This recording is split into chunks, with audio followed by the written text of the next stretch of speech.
this is drone footage of where the French hoped that they were going to be able to land. And as you can see, as the drone comes in, you're picking up the sort of area in which they were intent upon landing, but they were actually going to be stopped by this little fortress that's immediately below us here. Now, the fort is what is called Fishguard Fort, and it is manned by regular artillerymen. These are veteran gunners who have done their regular service and are now manning the guns here up inside this little fort, plus a body of men who are universally known as the Fishguard Fencibles. Ladies and gentlemen, there are no fencibles anywhere near this particular operation.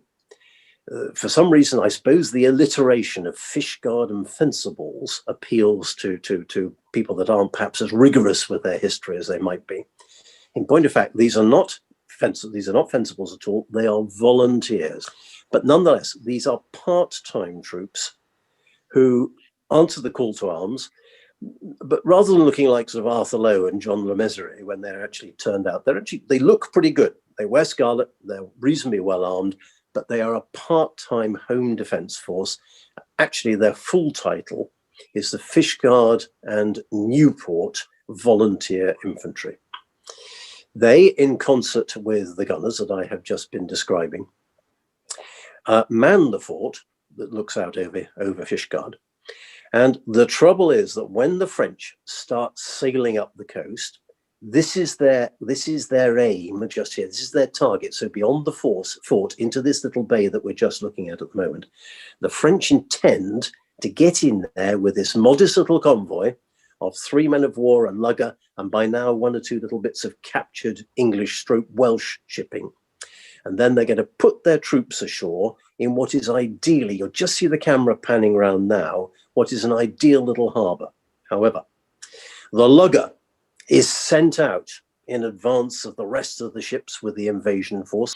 If they can get in here, ideal harbourage. Unfortunately, from the French point of view, as the lugger comes round the foreground, just to the other side now that we're looking at of the ship, the fort opens fire, probably with blank ammunition. Why? Well, because they're very, very keen to maintain their live ammunition for a better target than a small lugger. The trouble with this, of course, is that the French think, blimey, this is well defended, and we're not in a great position to try and take out the fort on the headland or to land troops under fire. Therefore, the order is given, okay, let us abandon the idea of landing in the Fishguard proper, and let us instead go across to Carrick-Vasted and land the troops in Carrick-Vasted. Having abandoned the idea of Fishguard, they then move on to a very much more difficult anchorage, which is coming up now in front of the drone. And it's a much smaller little bay called Carrick-Vasted Point. Now, I'll talk about later on today when I might physically take you to visit this.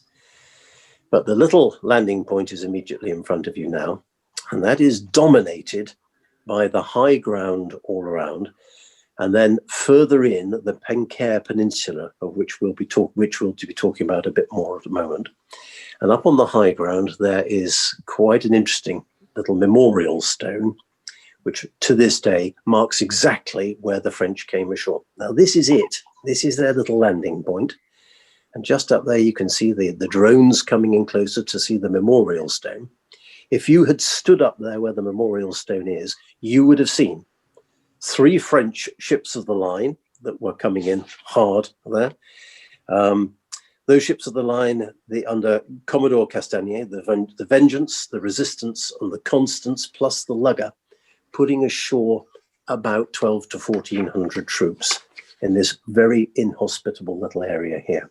The great advantage they have is that despite the fact that it is February, that it's remarkably, there's the memorial stone, it is remarkably calm, free of wind, and relatively importantly, it is not lashing with rain, which is probably what you'd expect. Any of you that know that bit of the Welsh coast, you'll know that generally speaking, without any disrespect to the area, it's usually pretty damned wet.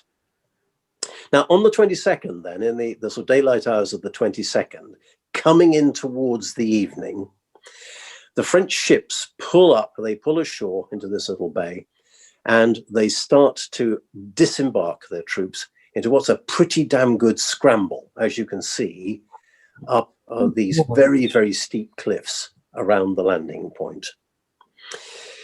Interestingly, you're going to say, well, this has got to be a combined force of some sort. Well, what else have they got? Now, there are some modern historians who say that there must have been French guns with them, and the French guns must have come ashore.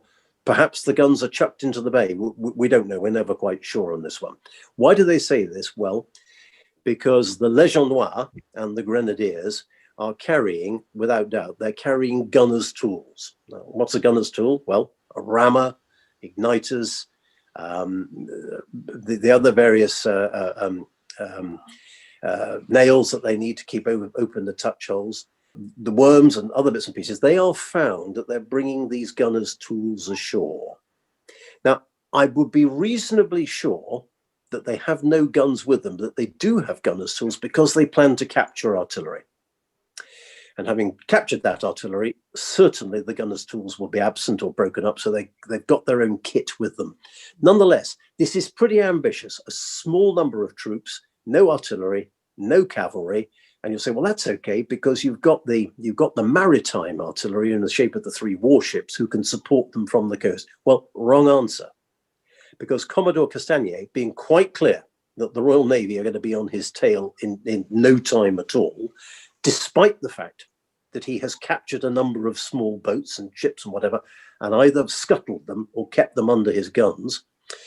The next day, by the morning of the 23rd, he's content that Tate, his renegades and his grenadiers are ashore. And he said, right, thanks, chaps, great fun, must be off. The ships, which of course are a logistic point as much as a fire support point, well, they're off on the way and they're sailing back towards Brest, leaving this small number of men ashore. There aren't very many of them.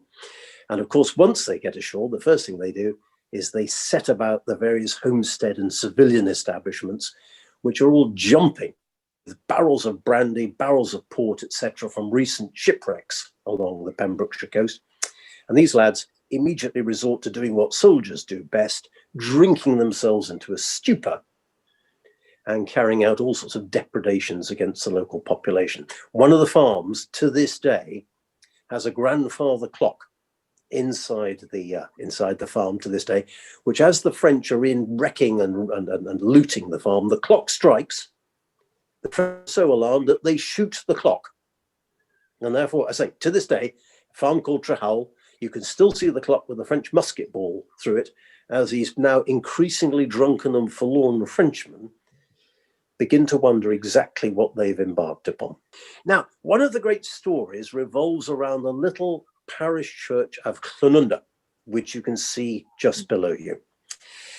A young gentleman by the name of Daniel Rowlands, who is a theological student, has bumped into this kerfuffle that's going along on the coastline here, has nipped over and has had a look at the French ships and realizes that there's going to be some sort of French invasion. He nips into one of the farms called Trehal, where he finds one of the chambermaids who's in there and says to her, come on, we've got to run for safety. So with this, what I assume is this comely young wench, this young scallywag, Welsh scallywag, he and this lassie come charging down the coast, and they realize that there are quite a lot of French infantry coming ashore in patrols and other probing things, this, that, and the other. And they decide they're going to try and take cover inside the little parish church here at Llanunda. Now, no sooner do they get inside the church than they hear the approach of the French.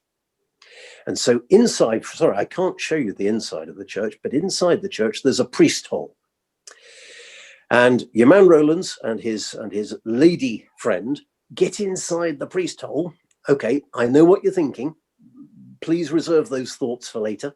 And they look out from their hiding place, just as the French come stamping inside the church. Well, these are Jacobins. They are shocking folk. They have no respect for the clergy, for the churches, for crown society, nothing like that. They're not wet. We said it's not raining, but they're obviously cold. And the first thing they do is they start breaking up to Rolands's and his female compatriots' horror. They start breaking up the pews and the furniture inside the church with a view to starting a fire.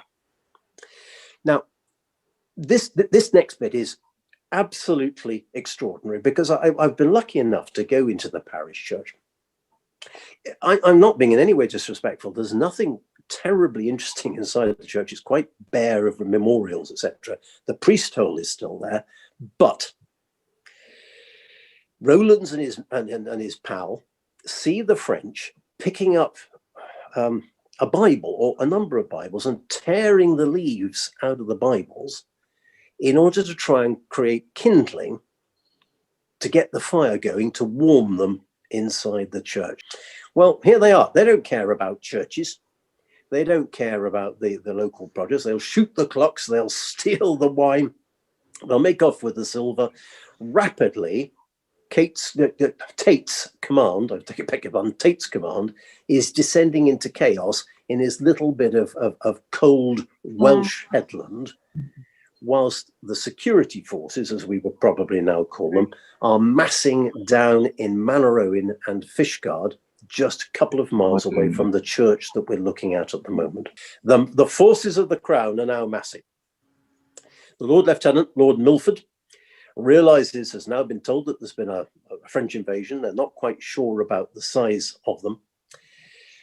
But he therefore issues the order that the local forces are to be called out. Foremost amongst this lot are the local yeomanry. Now, the yeomanry are volunteer part-time cavalry.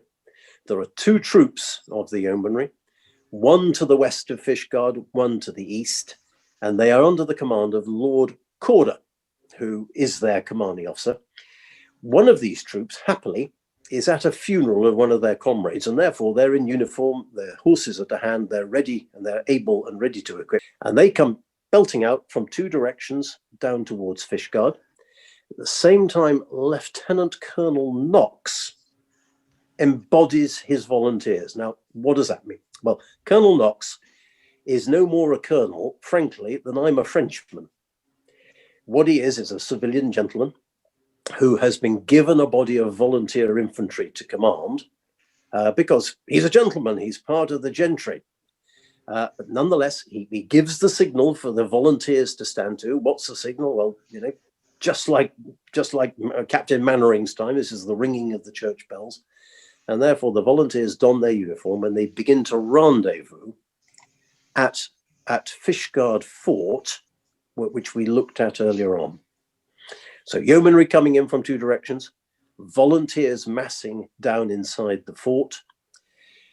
Knox meets some gang of his, it's a formed body of volunteers who are already moving up towards the French to try and take on the French. He said, no, don't do that.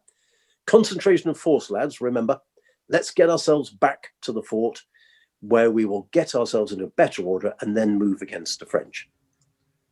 Meanwhile, some militia troops, so proper, well, they're not these are not full-time troops, but they are the standing security force of the county of Pembrokeshire. They are also standing too. And but they are the part of the Cardiganshire militia.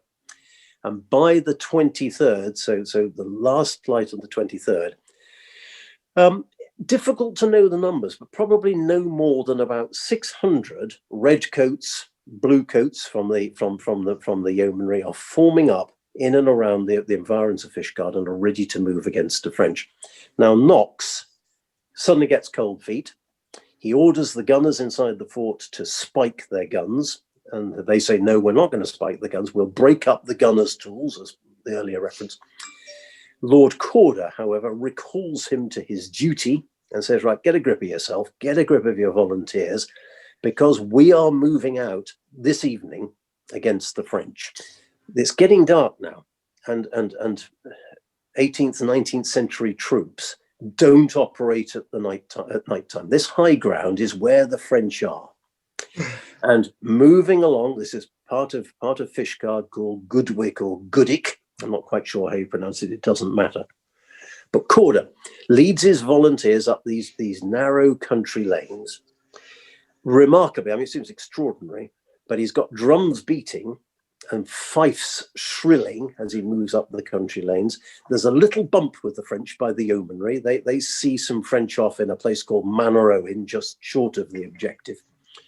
And then the volunteers keep on moving. All the time, Tate has got the French, so the Irish American commanding the French troops. He's thinking, well, of course they're going to move against me. Of course they are. And he's got an ambush set out. The French grenadiers are waiting in ambush. But luckily, Corder, who is moving on a very narrow front with lesser numbers of troops, realizes what's going on, and he pulls his men back just before the ambush is sprung. We don't know how many Welshmen there are, but there's a standing patrol, probably 6 to 8 Frenchmen, who are trying to keep warm in the early hours of the next day, the 24th, when these Welsh civilians fall upon them with pitchforks and with scythes, and they kill at least 4 and disperse the rest. What I'm about to describe now is a bit of a letdown, because there is no glorious engagement. Just pause there, Jamie, if you would. That's great. There's no glorious engagement here. But we have people like the farmers that I've described. And then one of the great heroines of the piece, who is a woman called Jemima Nicholas.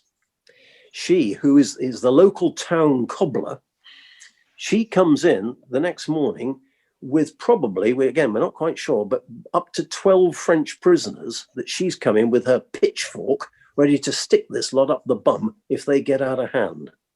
So with substantial numbers now, probably, 30 or 40 casualties being caused by the French civilians, by his men being completely, by the Welsh civilians, I beg your pardon, with his men now completely and totally out of hand, it becomes clear to Tate that the game is up.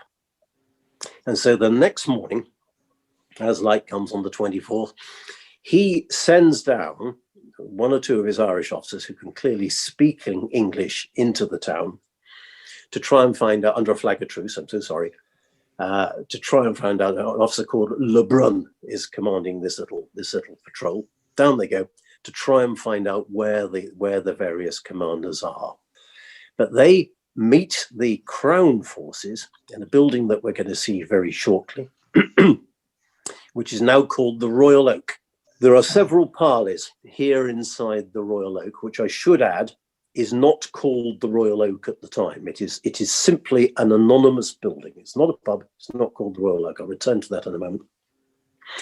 And the French say, look, we are prepared to treat for peace with you and essentially to lay down our arms with the honors of war, as long as, of course, as you recall our transport ships, put us on board our transport ships and see us off back to France.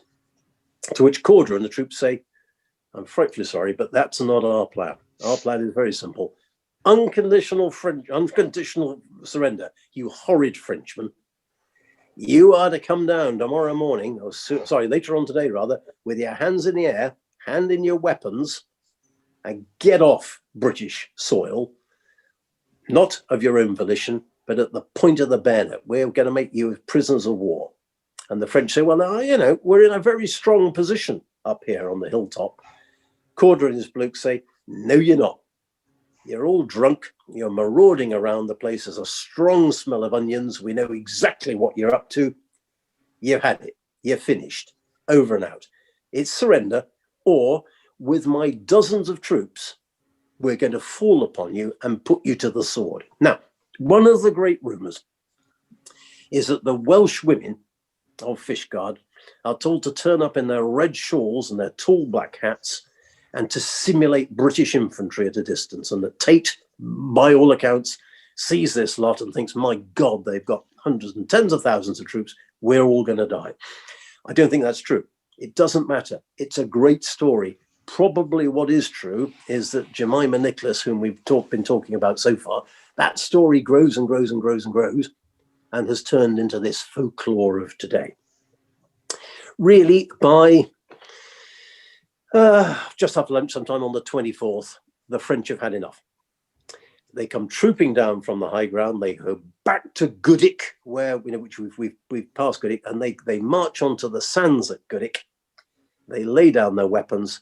They reach for the heavens, and only at that point do they realise that their 1,400 or so troops actually heavily outnumber the 600 or 700 volunteers, yeomanry, Cardigan militia, etc., which are there.